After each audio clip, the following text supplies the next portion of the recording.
You're alone in the jungle. The air is thick, humid, smells like damp earth and decaying leaves. A rustle in the undergrowth. Not a little snake, not a bird. Something big. And then, through the dense foliage, you see it. A shadow. A shape that should not exist. A mountain of fur, claws like obsidian daggers, standing taller than a two-story building. And it's looking right at you. This isn't some fantasy beast, my friends. This isn't a dinosaur either. This is the world after the dinosaurs, the time when mammals, birds, and even some rogue reptiles decided, hey, being normal is boring. Let's get absolutely unhinged. For millions of years, from the Paleocene to the Pliocene, life on Earth decided to crank the dial up to 11, creating some of the most bizarre, terrifying, and frankly, metal creatures you could ever imagine. They were bigger, meaner, and often just plain weirder than anything the dinosaurs threw at us. Forget the cute, fluffy Ice Age creatures you think you know. We're talking about a time when evolution forgot its chill, and then some. I'm talking about a world where apex predators weren't just big, they were utterly monstrous. Today, I'm counting down my personal top 5, the real-life nightmares that stalked the Earth long after the T-Rex was just a pile of bones. And trust me, these beasts are going to make you rethink everything you thought you knew about prehistoric life. Get ready, because this is the lost world, and things are about to get seriously messed up. Number 5. The sloth that hunted predators, Megatherium. All right, forget everything you thought you knew about sloths. I know, you're picturing that chill dude from Ice Age, Sid, right? Eating leaves, moving slow, maybe getting into some goofy antics. Delete that image, burn it, erase it from your mind, because the Megatherium, the absolute unit we're talking about, was not that, not even close. This beast was a tank made of fur and pure, unadulterated menace. We're talking about an animal that stood up to 12 feet tall when it reared on its hind legs. 12 feet! That's taller than a standard basketball hoop. It weighed a solid 4 tons. 4 tons. To put that in perspective, that's like 6 modern cars stacked on top of each other.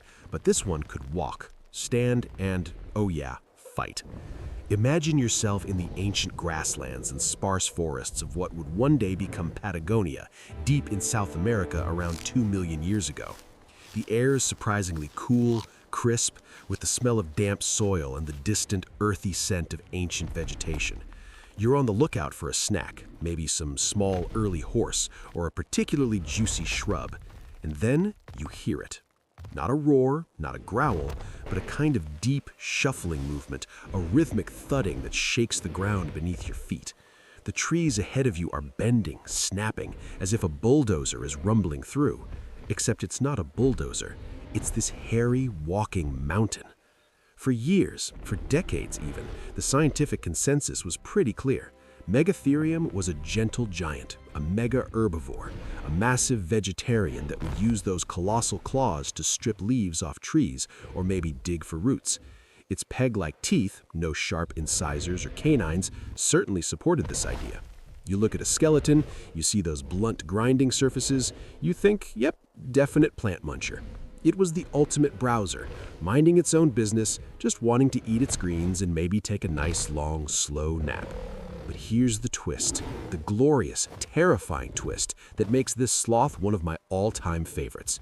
Recent discoveries, careful analysis of bite marks on fossils, and a reevaluation of its sheer physical power strongly suggest that this big boy wasn't just munching on leaves.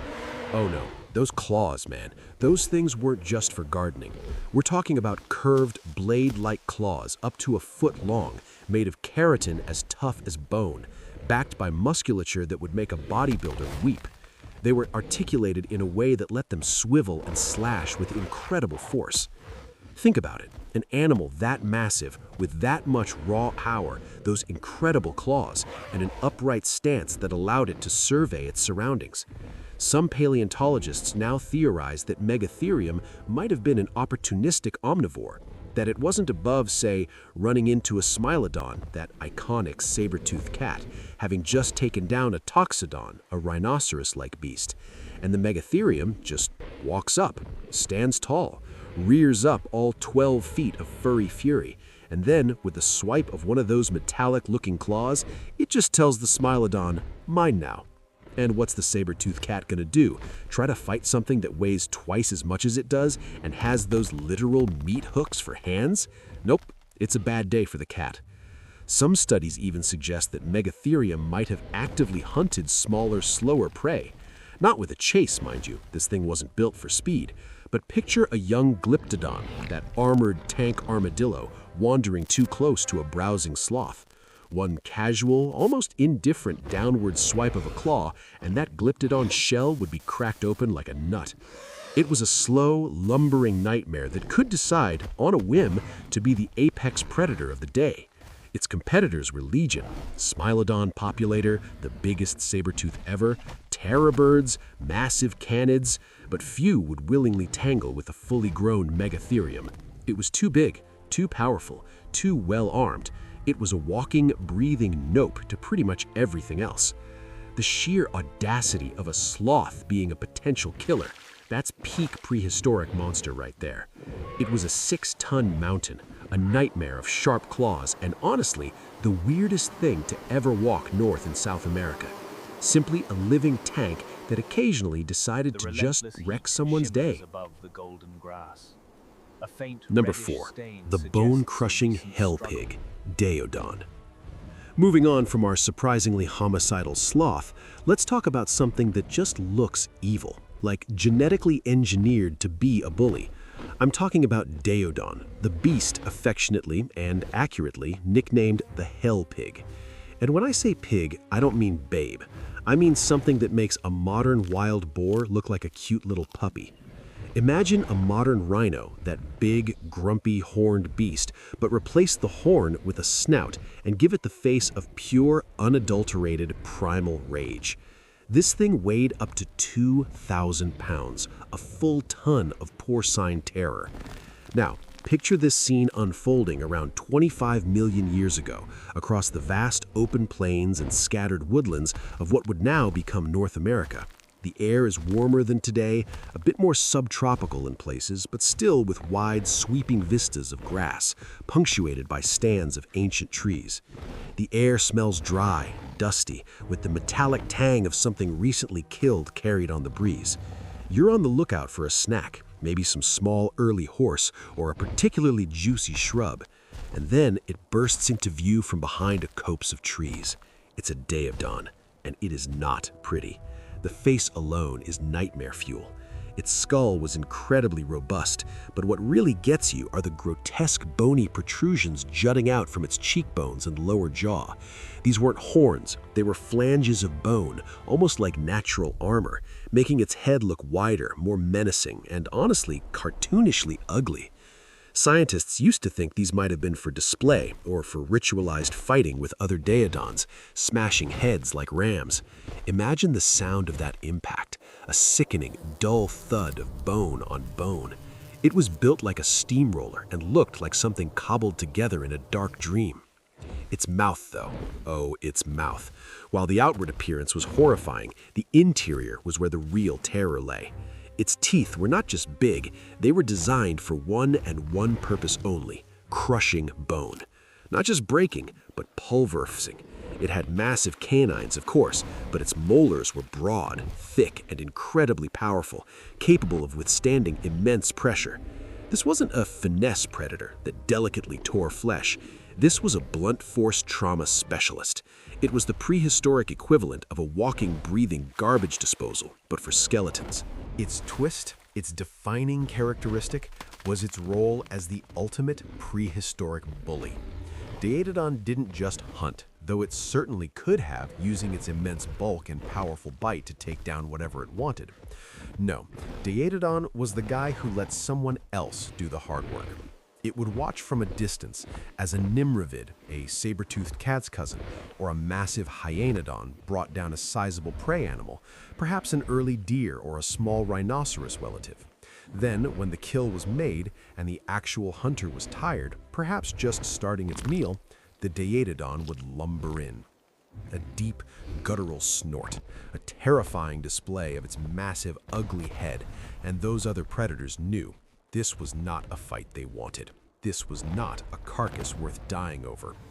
The hell pig would muscle its way in, chasing off the rightful owner of the kill, and then proceed to eat everything, and I mean everything. Muscle, organs, yes, but crucially, the bones. It would crack femurs like toothpicks, gnaw through ribs, devouring the marrow, the calcium, every last nutrient available. It was a walking, snorting cleanup crew that would just kick everyone else out of the buffet line. It was an ecosystem's nightmare, a dominant, destructive force that simply did not care about social graces or who did the actual hunting. Its competitors, like the incredibly fast Hyaenodon horridus or the early dog-like bear dogs, often had to contend with these monstrous intelliodonts stealing their meals. The fossil record shows evidence of Daeodon interactions with these other predators, often with the Daeodon coming out on top simply through sheer intimidation and power. It was the big, mean kid on the block, and everyone knew it. Number 3, the terror bird of the Americas, Forus racos. All right, you think birds are cute little chirpy things, right? Maybe a hawk, an eagle. They're cool, they hunt, but they fly. Now, let's talk about a bird that decided flight was for suckers, for the weak, for those who didn't want to be the apex predator of an entire continent. I give you Forus racos, the OG terror bird. This absolute unit of avian destruction stood 8 feet tall. 8 feet! That's taller than me, and I'm not exactly a short king. And it couldn't fly. Why would it need to? It could run at speeds of up to 30 miles per hour, flat out across the plains, an unstoppable feathered freight train of death. Now, transport yourself to the Miocene epoch, roughly 15 million years ago, in what is now South America. The landscape here is very different from the dry, dusty plains of Daeodon. Here, it's a vast tapestry of open grasslands, interspersed with gallery forests along rivers and more dense subtropical woodlands. The air is warm, humid, carrying the scent of rich vegetation and the faint musky smell of large mammals grazing in the distance. You might see herds of not-ungulates, strange hoofed mammals unique to South America, or perhaps early forms of armadillos and giant rodents. It feels serene, almost peaceful. But then, on the horizon, you see a blur, a long neck, a massive head, moving with terrifying speed. Forus racos wasn't just a big bird. It was a biomechanical marvel designed for killing.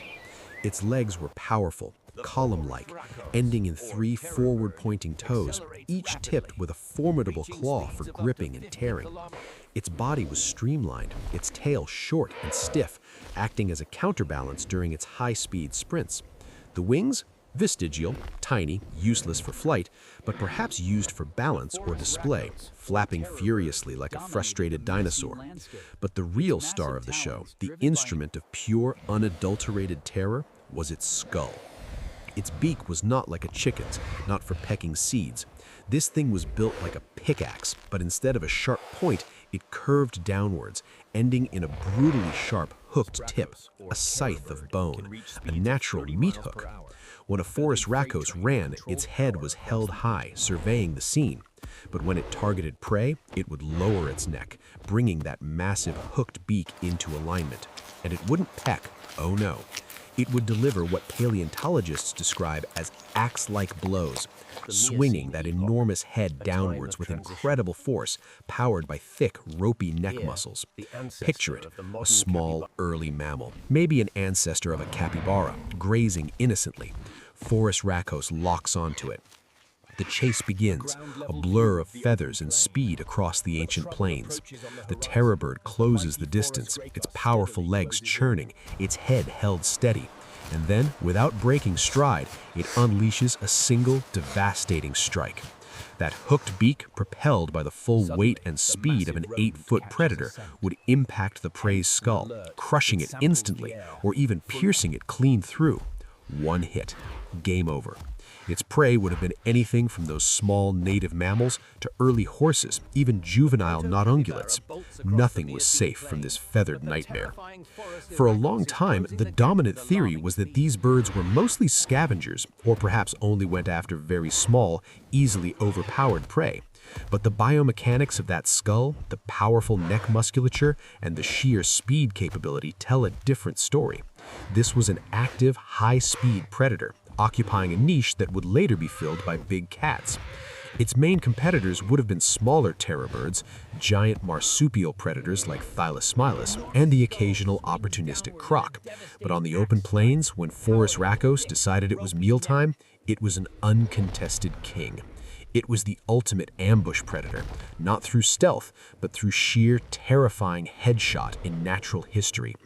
Its call, too, would have been terrifying, perhaps a deep, resonant booming sound, or a piercing shriek that echoed across the plains, sending its victims scrambling, futilely away. Number 2, the land crocodile, Barinasuchus. All right, if I told you about a crocodile, you'd probably picture it lurking in murky water, right? Just a pair of eyes peeking out, waiting for an unsuspecting wildebeest to come for a drink. That's how crocs operate. They're ambush predators of the aquatic kind. Slow, sneaky, effective. But what if a crocodile decided, you know what, water's overrated, I'm going to be a land shark? What if it grew long, straight legs and became the apex predator of the jungle floor, running down its prey like a big cat? My friends, I present to you Barinasuchus, a 20-foot-long, entirely terrestrial crocodile built for speed and savagery, with teeth that would make a T-Rex blush. Imagine yourself back in Miocene South America around 13 million years ago, but this time we're not on the open plains. We're deep in a lush, humid tropical rainforest. The air is thick with the scent of orchids and damp earth. The buzzing of insects is a constant hum, and the canopy above is so dense that only dappled light filters through. Monkeys chatter in the trees, strange exotic birds call out. It feels serene, almost peaceful. But then, from the depths of that verdant tangle, you hear the snap of a branch, a heavy rustle. Not a typical crocodilian lumber. This is different. This is faster, and the sound is getting closer. The shock factor with Barinasuchus isn't just its size, though 20 feet is plenty. It's the entire package. Modern crocs have splayed legs, meaning they walk with their bellies close to the ground, almost dragging. Great for short bursts of speed from a standstill, but terrible for sustained running. Barinasuchus, on the other hand, had legs positioned directly underneath its body, like a mammal or a dinosaur. This seemingly small anatomical difference changes everything. It meant this crocodile wasn't a waddler, it was a runner, a sprinter, a persistent pursuer. Paleontologists initially struggled with the idea of a fully terrestrial crocodile, especially one so large. Crocodiles are so perfectly adapted to water. How could one abandon that? But the fossil evidence, particularly the structure of its pelvis and limb bones, leaves no doubt. This was a cursorial predator, an active hunter of the forest floor. It would have stalked through the undergrowth, its massive, armored body moving with surprising agility, its long tail acting as a powerful counterbalance as it navigated the dense vegetation. And its teeth. Forget the conical, peg-like teeth of a modern croc, designed for gripping and holding slippery fish or crushing soft-bodied prey. Barinasuchus had a mouthful of serrated blade-like teeth, almost identical in shape and function to those of a Tyrannosaurus rex. These were shearing teeth, designed to slice through flesh and bone, to dismember large prey with brutal efficiency. It was the ultimate convergence, a crocodile that adopted the hunting strategy and dentition of the most feared land predators in history. Its hunting strategy would have been terrifyingly effective. It wouldn't necessarily hide in a river. Instead, it would have used the dense forest as its cover, ambushing its prey, perhaps a large toxodont or a gigantic ground sloth, not a megatherium, but a smaller cousin, or even those large marsupial predators. It would burst from the foliage, those powerful legs propelling it forward at incredible speed, its massive jaws snapping. Once it got hold, those serrated teeth would make short work of whatever it caught. It was not just a hunter, it was an enforcer, an armored bulldozer with a killer bite that ruled its specific niche in the rainforest. Imagine this thing chasing you through the thick jungle. It's not just scary, it's a complete violation of everything you thought you knew about crocodiles. Its skin, too, would have been covered in osteoderms, bony plates, making it a living tank, shrugging off the attacks of anything else foolish enough to challenge it. It was the original nope rope that decided to learn how to sprint. Number 1, the flying giraffe. All right, we've talked about a murder sloth, a bone-crushing pig from hell, a terror bird that axe-kicked its prey, and a land crocodile that ran like a cheetah. But for my number 1 spot, the champion of absurdity, the creature that genuinely makes you question reality, we have to talk about Hatzegopteryx. This isn't just a big pterosaur, folks. This is a flying animal that was as tall as a giraffe, with a head that alone measured 9 feet long. Let that sink in for a second. Its head was 3 times longer than your entire body. An animal with a wingspan potentially reaching 35 to 40 feet, soaring over a primordial landscape. This thing is the literal definition of how does that even fly? Picture yourself in the late Cretaceous, around 66 million years ago. But not just anywhere. We're on what was then Hateg Island, an isolated landmass in what is now Romania. This was an island of giants, but also, paradoxically, of dwarfs. Due to island dwarfism, many dinosaurs here were smaller than their mainland cousins. The air is warm, the sunlight filtered through ancient cycads and conifers, the ground squishy with rich, damp soil. Small dwarf dinosaurs like the horned Telmatosaurus and the long-necked Madurosaurus graze cautiously in clearings. They have to, because up there in the vast open sky, or perhaps just perched on a distant rock, is the undisputed king of this island. Hatzegopteryx was an Asdarchid pterosaur, a family known for its enormous size, but Hatzegopteryx took it to a whole new level. Its hollow bones, filled with air sacs, allowed for its incredible size despite its relatively light weight. Its neck, though, was a marvel of biomechanical engineering. Unlike other Asdarchids with their impossibly long, slender necks, Hatzegopteryx had a robust, thick, and surprisingly short neck for its size. This was no fragile swan neck. This was a powerful, muscular column designed to support that colossal 9-foot skull. This wasn't just a flying machine, this was a flying battering ram. And here's the twist, the absolute mind-bender. This T-Rex of the skies didn't spend all its time soaring gracefully. While it certainly could fly and cover vast distances, its robust build, especially that thick neck and powerful forearms, which it used as legs on the ground, suggests it was an active terrestrial predator. It preferred to hunt on the ground.